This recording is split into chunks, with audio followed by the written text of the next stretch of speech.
ভাই আমার স্পষ্ট মনে আছে, আমার একটা অতীত ছিল প্রায় 2-3 বছর আগের কথা।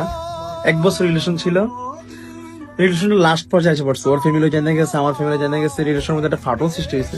পরে ও বলতেছে যে আজকে দেখা করবো বিকালে। আমার কাছে একটা টাকাও ছিল না ভাই, জানেন। রিক্সা ভাড়া দিয়ে যে মানে এক জায়গায় যাবো ওই জায়গাটাও ছিল না। পরে ওরাই মানা ফেলে দিছি টাকার জন্য। পরে ওর কাছে টাকা ছিল না, ওর থেকে যে চামু, কারণ ওর ফ্যামিলি ওরা টাকা দেয় না, জানে টাকা দিলে আমার সাথে দেখা করতে হবে। পরে হঠাৎ মনে হয়েছে যে আমার এটিএম এ তো 500 টাকা আছে। পরে ওরা বলছি যে তুমি আসো, টাকা ম্যানেজ হয়েছে। পরে এটিএম এ গেলাম টাকা তুলতে, ওর ভাইয়ের বাপ কপালটা এমন খারাপ, বাৎসরিক যে এটিএম এর থেকে টাকা কাটে না কার্ডের, একদিন আগে ওই টাকাটা কেটে নিয়ে গেছে। এটিএম এ টাকা নেই। ওই সময় সিচুয়েশন খারাপ, তো ভাই সিচুয়েশন খারাপ থাকলে আপনারা কেউ পাশে দিব না, কেউ সঙ্গ দিব না।